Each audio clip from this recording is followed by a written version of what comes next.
Hello and welcome to Coach's Corner with Coach Ryan Martin, the New England Free Jack sensation. In person today, Coach's Corner, brought to you live and loud. Thanks to the legends here at the Forge who are hosting us. Coach, firstly, it's great to be in person with you. You look much taller. And also that stash looks so beautiful in person. No, great to see you in person. You look a lot slimmer and the mohawk's a lot higher. It is a lot higher, isn't it? Now listen, talk us through the 300 push-ups, because that had never been done by a New England head coach in 2021. Yeah, I wanted to put a little bit of a line in the sand around, there's actually a saying that if you can't do it, you coach or you teach. So I wanted to prove that I can do and put a good show in front of the players. No, and they loved it. They were so excited. And again, you had a lot of support on social media too. People coming out saying you've been threatening these push-ups since when you were a teacher back in 1973.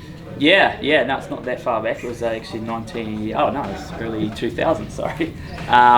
But yeah, I always try and put a bit of a challenge up for myself and kind of give you goals to keep fit. So, yeah. Talk about keeping fit. Last week, everybody had the week off. Yep. Tell us what you got up to and where you and TK went.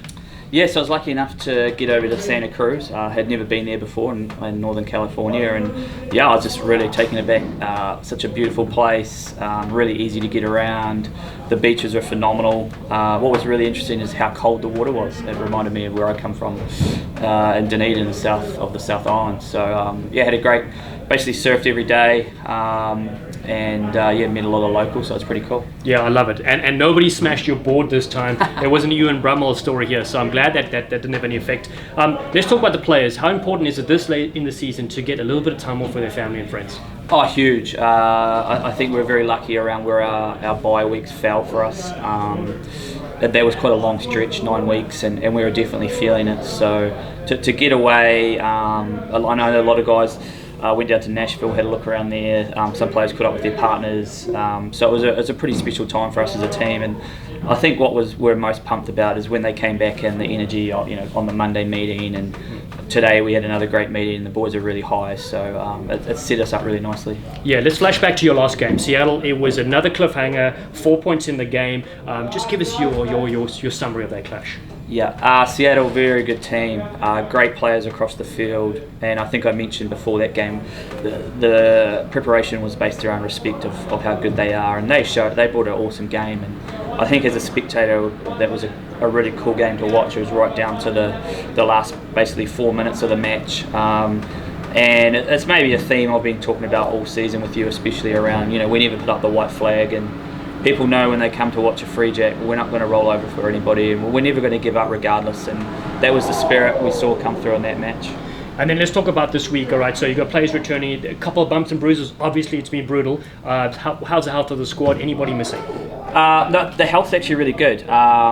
Probably, a funny loss, but a really cool one for us is Josh Larson got named in the Canadian men's team. He'll be travelling to Europe. So that's really special for us, for our skipper, to be rewarded with some outstanding performances. Obviously we'll farewell him. But in saying that, Connor Kindredin comes back into the mix. He's been working really hard on his rehab, and he'll slot in for Josh there. So other than that, we're not actually too banged up. I think Dougie Fife's feeling really good, and he's ready to rock and roll. We had to come off against Seattle, but he's kind of got through that. The week off was good for his old bones. He's ready to rock and roll. Home game yet again. We want to sell out. You've done the 300 push-ups. Now it's up to the fans to get their tickets. At home against NOLA, give us your preview there. Yeah, NOLA. We lost to them 29-30 down at their house in horrendous conditions, and we owe them. It's as simple as that. We were really disappointed with that game. The way we played, they scored some tries against us that shouldn't be scored, in terms of going right through the heart of our team and then around the outside fending off players. So we've got a bit of sting about us. We're actually really enjoying these games where we get to play someone again and rectify a few things. So we've made sure that we've prepared really well. We know they are a very good team, and that's going to be respected by us in the way we prepare for them, much like Seattle, and we're actually really excited to host them. Yeah, and the fans are just eager to come out. freejacks.com, get your tickets there for the home match yet again. It is going to be an epic battle. And again, as we said, as we approach this championship season, we will get to see you without a hat on, without a cap, should the Free Jacks go all the way. Because again, your team has got great hair. I'm just here watching them in the gym. You've got the mullet, you've got Billy, you've got everybody just sporting it. Yeah, no, I'll make sure I give myself a good haircut, and I'll I'll reveal when needed. You heard it here first, ladies and gentlemen. We'll get him in the hot seat coming soon. Thanks for tuning in to Coach's Corner. See you in the weekend. Excellent.